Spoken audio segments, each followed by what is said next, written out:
तो पिछले अध्यायों में हमने भक्ति और जुड़ाव के रास्तों को समझने की कोशिश की, है ना?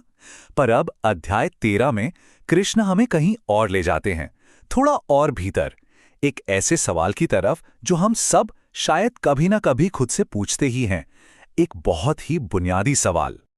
और ये सवाल देखिए किसी धर्म या पंथ का नहीं है। ये तो बहुत बहुत ही निजी सवाल है। मैं कौन हूं? कृष्ण हमें इसी को समझने का एक न्योता दे रहे हैं कि हमारी असली पहचान आखिर है क्या और हम क्या नहीं हैं। तो इस गहरे सवाल की गुत्थी को सुलझाने के लिए ना वो हमारे सामने दो बहुत ही खूबसूरत शब्द रखते हैं, क्षेत्र और क्षेत्रज्ञ। सोचिए, एक है मैदान जहां जिंदगी का सारा खेल चल रहा है, और दूसरा वो है जो उस खेल को बस देख रहा है, उसे जान रहा है। तो आइए कृष्ण के दिखाए रास्ते पर धीरे धीरे आगे बढ़ते हैं और सबसे पहले इस क्षेत्र को ही समझने की कोशिश करते हैं। आखिर ये मैदान है क्या जिसमें हमारे सारे अनुभव घटते रहते हैं? क्षेत्र का मतलब अगर बहुत सरल भाषा में कहें तो वो जमीन है, वो मैदान जहां हमारी जिंदगी के सारे अनुभव होते हैं। और गीता कहती है कि हमारा ये जो शरीर है ना, यही वो क्षेत्र है। कृष्ण इस बात को बिल्कुल साफ साफ कहते हैं। वो कहते हैं, इदम शरीरम कौन्तेय क्षेत्रमित्य विधीयते। मतलब, हे कुंती पुत्र, ये शरीर ही क्षेत्र कहलाता है। कितना सीधा और सरल है।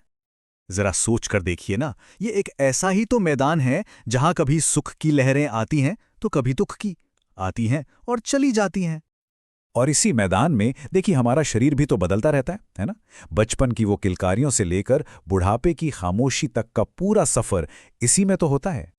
यहीं पर हमारी सेहत कभी अच्छी होती है, कभी बिगड़ जाती है, और मन में तो अनगिनत भावनाएं उठती हैं और फिर शांत हो जाती हैं। ये सब कुछ बस इसी एक मैदान में, हमारे इस शरीर के अंदर चलता ही रहता है। लेकिन कहानी सिर्फ इस बदलते हुए मैदान की ही नहीं है। कृष्ण हमें इस मैदान से परे ले जाते हैं, उससे मिलवाते हैं जो इसे देख रहा है, वो शांत साक्षी जो इस क्षेत्र का ज्ञाता है। और ये है क्षेत्रज्ञ, यानी क्षेत्र को जानने वाला। ये वो मौन चेतना है जो इस मैदान में हो रहे हर एक बदलाव को बस देखती है, उसे जानती है, पर उसमें बहती नहीं है। और फिर वो एक बहुत गहरी बात कहते हैं, क्षेत्रज्ञं चापि मां विद्धि सर्व क्षेत्रेषु भारता। इसका मतलब ये है कि हे भारत, सभी शरीरों में, सभी क्षेत्रों में उस जानने वाले को तुम मैं ही समझो। यानी वो चेतना जो देख रही है वो हर शरीर में एक ही है। और बस इन दो शब्दों के साथ ही, क्षेत्र और क्षेत्रज्ञ, गीता का शायद सबसे जरूरी संदेश हमारे सामने खुलता है। और वो संदेश क्या है? वो है अनुभव और अनुभव करने वाले के बीच के फर्क को पहचानने का।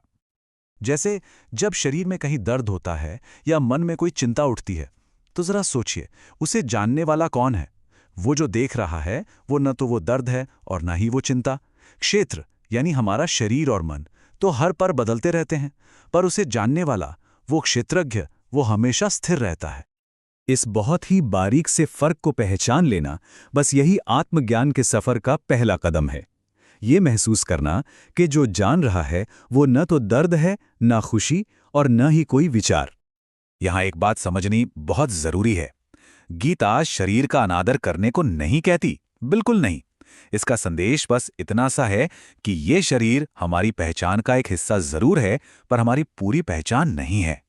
और जब ये फर्क हमारे अंदर धीरे धीरे साफ होने लगता है, जब हम जानने वाले को और जानी जाने वाली चीज को अलग अलग देख पाते हैं, तो जिंदगी में खास तरह का ज्ञान अपने आप ही उभरने लगता है।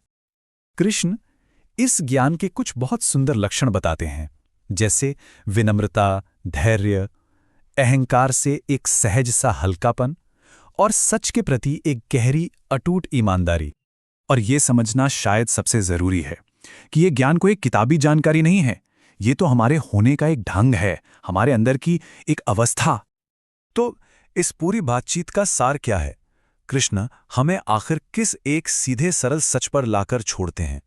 एक ऐसा सच जो मन को थोड़ी स्थिरता दे सकता है। बस ये एक बात शायद याद रखने जैसी है कि हम में से किसी का भी अस्तित्व उसके शरीर या उसके विचारों तक ही सीमित नहीं है। असली पहचान तो वो है जो इन सबको जान रही है, इस बदलते हुए शरीर को, आते जाते विचारों को और उठती गिरती भावनाओं को बस एक शांत साक्षी की तरह। और जब इस पहचान में हम थोड़ा सा ठहरना सीखते हैं ना, तो ये समझ हमारी जिंदगी में एक ठहराव ले आती है। हो सकता है दुख पूरी तरह खत्म ना हो, पर उसकी जो पकड़ है वो यकीनन ढीली पड़ जाती है। तो आज के लिए बस यही एक सवाल अपने पास रखकर देखते हैं, कैसा लगता है बस उस जानने वाले की तरह थोड़ी देर आराम करने में।